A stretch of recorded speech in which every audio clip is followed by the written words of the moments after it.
All right. Well, I'm happy to be joined by Steve Brown, founding partner of Forte Real Estate Partners, right here in the Twin Cities. You're based here in Bloomington, is that right, Steve? That is correct. We're in Bloomington and do our work throughout the seven county metro area. Okay, wonderful. Well, we're going to talk a little bit about some trends you're seeing out there, especially in medical offices. But I wonder if you could start out by just talking a little bit about Forte Real Estate Partners, how long you've been in business, and some of the services you offer. Well, I've been in the business. I'm going on my 38th year. My business partner here, one of them, Jim Jetlin, he and I started in a similar capacity with a boutique real estate company back in would have been 1985. And we both spent a good portion of our career at what became Cushman and Wakefield, started off as United Properties. And in 2014, I think he left to form Excelsior Brokerage. I joined him there in 2017. And then we merged our group, our Excelsior group, with Phil Simonette's company, Paramount Real Estate Services, in 2000, I guess it would have been 21. And we basically are a boutique full service real estate company focusing on healthcare, industrial, and office. I had our healthcare group. I kind of got into the business 38 years ago. My father was an oncologist, and I use the term, I got my MBA at the dinner table, listening to him talk about what it was like being a physician. And when I got into the business, one of the very first medical deal I did was finding him an office. And at that time, the doctor's lounge was very big, and a lot of people didn't really do work with physician groups. And I had kind of learned how to speak physician, if you will, with my father. And pretty soon I was getting calls from people he worked with saying, "Can you help us?" And in 2000, I guess would have been 2000, I started a healthcare advisory practice over at Cushman Wakefield and have been doing healthcare exclusively ever since. So it's been a good move, and it's a very interesting, unique submarket. When I started, I would tell you there wasn't a lot of people that dealt with it, and it's kind of grown and become its own quote food group within the commercial real estate market. And tell us about some of your recent transactions. Some of you've just signed some folks up with leases, and tell us about that. Well, it's been a very interesting run in healthcare for the last few years. I think with the pandemic being Mm-hmm. one of them, we've had an enormous amount of, I would say, employee burnout. Mm-hmm. And between that and what's happened in the office market with the work from home situation, you have an office market that's starting to kind of tip, and a healthcare market that has high demand. But the costs, we kind of got hit by a tsunami in the most recent real estate deal, because you had interest rates that went up, construction costs went up, supply chain went up. And those are three things that have kind of been very constant for the past 10 or 15 years. And the most interesting part about it is that the burnout and the ability to attract employees is a major component of what's affecting healthcare. So I've got clients that want to expand, and the cost for new construction is so much higher. They're basically saying, A, I can't afford the rent of what it would cost to do it. And B, and this is one of the most interesting parts, I don't have the capacity staffing wise to do it, because there just aren't the A, employees in general, but B, skilled employees that you need within healthcare, because many of them are burnt out. So it's been a pretty interesting dynamic. And to the point about the three deals that you mentioned, three or four deals, we've seen a trend as these costs for new construction in healthcare have gone up. Clients looking for alternative real estate where they can say, where can I get this more affordably? And in the office market that's tipping, we've had 7 or 8 contact clients who have chosen to relocate to general office buildings, which has been a win for them because the costs are more in line with what they're used to paying. And they've been a win for the landlord because the landlord has an office market that's starting to deteriorate on them. So it's been a very interesting transition. And I think as this office market continues to find its way through the post-pandemic, we will likely see much more of this. Okay, and how does that transition work when you're looking at, I assume they have certain specific needs you're looking at for a typical medical office facility. How does it transition, or how do they make that transition to more general office space? Well, I'm an old guy here, so I'm 38 years in the business, and this is not the first time we've seen this trend occur. Mm-hmm. And I think things that was learned, I would say, I'm going to say back in the late 1990s and the early 2000s, where people try to do this, is that infrastructure in the physical building for a general office building is very different than for a medical building. A big part of it, plumbing. Second part of it is oftentimes parking capacity, because parking requirements, depending upon the type of practice, are different. And so what we've seen, and I'll speak from my perspective, as we've gone to the market to look at alternatives that are in the general office category for healthcare clients, we do a little bit of an underwriting that's very different than maybe some people might, because we have to make sure it checks certain boxes. Because if they end up in the wrong building that doesn't have good parking, or it doesn't have adequate water capacity, or there's a risk that the other tenants may become problematic for their ability to see patients, those are issues that can really be problematic. And so we had one client, Skin Rejuvenation, that had been in a traditional medical office building for the past 17 years. We relocated him to the first floor of a 8-story office building. But the thing that was unique is the building had excellent parking capacity. It had a separate entrance to the outside, so the general office tenants don't really even necessarily need to interact with them. And it's like their own little building within a building. So it requires a little bit more scratching and looking under the surface. But there are definitely opportunities that are in the general office market. There are some that we've looked at that simply just don't work. And so those are the ones we have to be able to do that kind of audit to say, this could work, this doesn't work.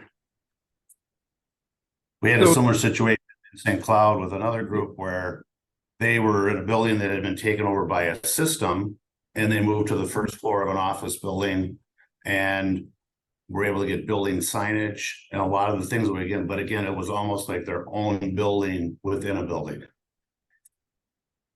So it's not a one size fits all thing, but with a little creativity, you can make it work. If you know how to underwrite the building, and I would say the other thing is underwriting the landlord as well, because the needs and demands on a medical clinic, depending upon the type that they are very, very different. And I use the analogy, if you have a pediatric practice that's high turn, a lot of people coming in and out of the building, higher use on the bathrooms, that could be one thing. And making sure that the landlord understands that, because for us, we might say, well, this building works great, but if the landlord doesn't understand what they're receiving in this tenant, you could start a marriage of 10 years to 15 years off on the wrong foot, and that's not good for really anybody. Mm-hmm. So we're not only matching what's works for the tenant, but also who is our landlord, and does it work for them as well? And there have been situations in the past where landlords, I would say some landlords have gotten intrigued by the medical concept and the length of the term, but they did not know what they were getting into, and it became problematic for both parties. Interesting. So tell us a little bit more about what attracted you to this line of work. You mentioned your family's background, your father being an oncologist, some of the, but as far as just being involved in real estate, what attracted you to that? Well, I would tell you this. I played hockey when I was in college, and I played at a place called Colorado College, Mhm. which had a very unique program. It had a block program. And the block program, you took one class at a time, and you learn to learn quickly, and you change subjects frequently. And I didn't realize it at the time, but it was a training for what I ended up doing in my career, because you're constantly changing from deal to deal and client to client. And I think when I first graduated, I thought I was going to go into advertising. And my mom, she would tell me, you like the commercials more than you like the shows. And I learned very quickly as I started to look at that after I got done playing hockey that I was like, I don't have the skills for this. And a friend of mine introduced me to the commercial real estate business, and I fell in love with it. And I think part of it for me, and I can say this with pretty much complete honesty, I love what I do. I really have never had a day of work where I haven't come in and enjoyed what I'm doing. You know, there's stresses, et cetera, but it's constantly different. You're solving problems. You're solving problems for people who are providing care for people. And so there's an end product where you can see the result of what you're doing and how it benefits other people, even though, you know, I guess this is my way of living vicariously in healthcare because I'm not able to be a physician. How did you end up at Colorado College? Are you from that area? Or did you just Oh, I was born and raised here, and I played hockey in high school. I was blessed to win a couple of state tournaments, and we was recruited, and I had a chance to look at different areas. And for whatever reason, at the time, I fell in love with Colorado. I'd always loved Colorado. And when I got out there for my tour, it kind of was one of those things where it just felt like, okay, this is home, and it worked out great. And after I graduated, I ended up playing 2 years over in Europe, and that was kind of my ski bum years, if you want to look at it that way. And then I came back and have been working ever since then when I got back. yeah, I saw in your bio that you're also interested in skiing. I assume that you got into skiing when you were in Colorado because that sort of makes sense. But Well, I hate to admit this, but I had a friend in seventh grade whose father was a pilot, and he had he had a condominium in Vail. And so starting in seventh grade for spring break, I was able to go out to ski. And every year at spring break, I skied while other people were going to Florida or warm places, and always loved the mountains. And both my daughters went to school in Colorado. One of them still lives there. And I have an affliction for the mountains. I love going out there. And so that was, I think, a big draw of how I ended up there for college. And who knows, maybe sometime if I ever retire, maybe that'll involve a mountain of some type in it.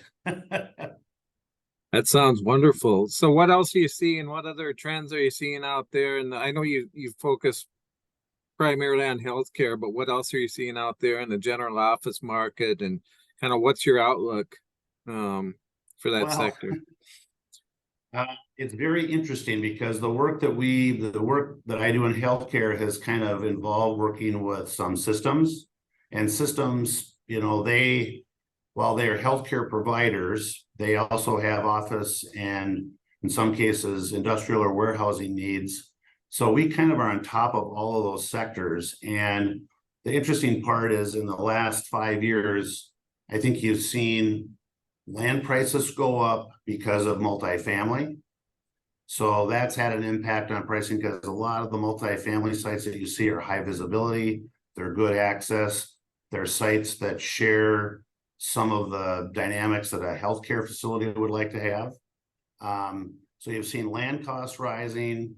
You have an industrial market that's just been on fire since the pandemic, and they have really caused chaos in I would say in the healthcare world, primarily from the standpoint of increasing land costs. And we talked about how healthcare is kind of its own food group.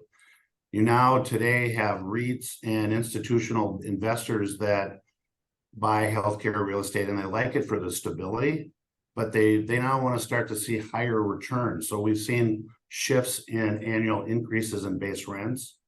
And what a lot of people don't realize is that while the healthcare investor community has really liked the stability of healthcare, those costs just keep going up. And now when you start to take a net rent of maybe $25 or $26 and you increase it at 3%, where for many years that might have been increased at 1.5%, that has a big impact on the occupancy costs for those tenants. And so, you know, part of what's happening in healthcare is healthcare costs are going up. And if you check around anywhere, insurance companies are not paying more for services. So you have these opposing dynamics occurring. And we're starting to see some of that with this convergence of the construction costs and interest rates. And the more interest rates go up, the bigger challenges it becomes. I had a renewal that I did recently, and it was, for me in my advisory capacity, one of the worst kind of scenarios that I like to be in, because I said, you don't really have another option. This is your option if you want to expand. And so for a user that might have been in the past, 5, 6, 7 years ago, they might have been able to have another building being built that they could move to. That really wasn't the case. And they weren't big enough to drive a new building. So it's a dynamic that's going to be between the employment component and the cost for those employees, and then the interest rates. We're still settling out. It's going to be a while, and that's why I think this office trend that you've seen that's going to continue for a while, to the extent that those properties make sense. Well, if I own an office building and I'm looking at, I would think some of these healthcare businesses would be pretty good tenants. Let's say I'm thinking, are you approached by building owners who say, "Hey, find me a healthcare tenant," or Yes. how does that dynamic work? Well, in our world, we focus primarily on representing the users. And so if we have a client who has a lease that's coming up, we will say, okay, let's start your search. Let's make sure we're starting well in advance, so you have a chance to evaluate the market appropriately. To the point from the landlords know that we are a healthcare specialist. So we get emails and correspondence, and we look at my building. And I've been involved in probably, I would say, 4 or 5 evaluations for potential owners or owners of buildings that have said, would this be a logical conversion? And that's where we kind of go through that analysis I was telling you earlier, where it's like, well, do you have enough parking? Do you have visibility? What's the infrastructure? How would you have to upgrade this? And some owners are willing to do it, some are not. But to your point, one of the desirable aspects of a healthcare tenant is because the improvements tend to be more expensive. They don't tend to move around a lot, and the lease terms tend to be longer. So if they do a good job and they take care of their tenant, they're going to be a tenant long term. And so I think we're starting to see more and more of that. And the more interest rates continue to go up, we're going to see less new development. And the more of that occurs, we're going to see more of this discussion. In my mind, it's going to be a repositioning.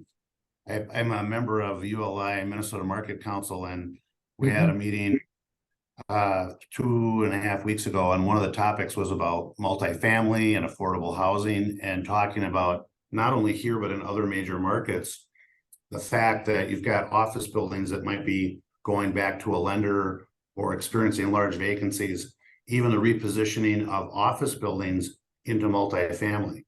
And that's a similar trend, in that you're making a major conversion. It's even more so than going from office to medical, because you have to make sure you have the right pieces and parts and things that can be modified. And then the question becomes, what's the cost to do it, and what are the rents going to be? And so we have a really, in my opinion, a very unique dynamic in the marketplace right now that's not just a singular factor.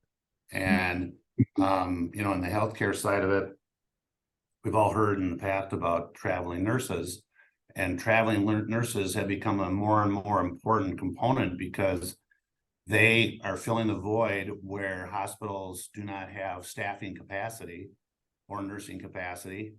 And part of that dilemma feeds back all the way to education. Like, well, who wants to get into nursing right now? And are they going to be able to make enough money? And are they going to be in an environment that's got such heavy burnout that they don't want to go down that path? And so there's some challenging issues that the healthcare industry has to face that are going to trickle down to whether it's a private practice side or a hospital system side. And they're kind of being felt all over. And do you see the construction part coming back anytime soon, as far as for somebody who really wants just to find a piece of land and build their own building? Is that we talked about the costs and so forth. Do you see that coming back? Do you see prices starting to moderate anytime soon, or what's your read on that? What we're seeing is everybody's kind of watching the market, and I think construction supply chain has settled a bit. Construction costs have settled a bit. Interest rates are a big factor. Staffing is a big factor. I'll go back to my example of this client I have. They're a very successful group. They have grown fivefold in the last 10 years as far as the number of physicians that they have. And they want to grow. They want other facilities, but the cost between those 4 or 5 items is just prohibitive. And so I see that coming when we start getting some more employees back into the fold and interest rates dropping, because I think the interest rates are they're a big void right now. They're blocking a lot of stuff from being done. And even projects that I think, if you watch what happened as the rates started to go up, I want to say it was the fastest interest rate increase in modern history. And it really stopped a lot of development that was planned or in place or ready to go. And, I hope that it will correct itself, but we're not correcting just one component. And I think the other thing I would add to that is that when you talk about healthcare, unlike an office deal, which can happen fairly quickly, the process, the gestation process to evaluate, plan, execute a move is longer. And now that has only been extended because of some of the supply chain issues. So part of that is you might have a client who's saying, yeah, I got plenty of time. And we're saying, no, you don't have plenty of time. You're actually behind right now. And so re-educating the client as to what they really need to be focused on and when has become a bigger and bigger issue. Yeah, fascinating stuff. A lot of different layers to this. What else are you working on these days? Well, the interesting part is surprisingly, there are organizations that within this environment are also using it as an opportunity to strategically plan for the future. And we have been involved in some strategic site acquisitions related to broader, longer-term master planning scenarios. And that, again, is a scenario where you're really looking down the field, and it takes some time to do it. And it's actually an ideal time for some because it's not day-to-day cash. Oh, hang on a minute here. So it's not day-to-day cash flow. It's more planning for the future and thinking, where do we want to be in the next 5 or 10 years? That's some of the stuff we're doing. We're very busy doing what I would classify as non-traditional work. And I feel blessed that we're doing it because the regular transactions aren't occurring the same way as they were before. Yeah. I don't want my comments to sound like they're negative, because I think we're making a lot of progress and we have a very strong healthcare system, particularly here in the Twin Cities. And this is, I think, my 5th or 6th cycle that I've been through. It's a different type of cycle than I was involved with before. I've been involved with before.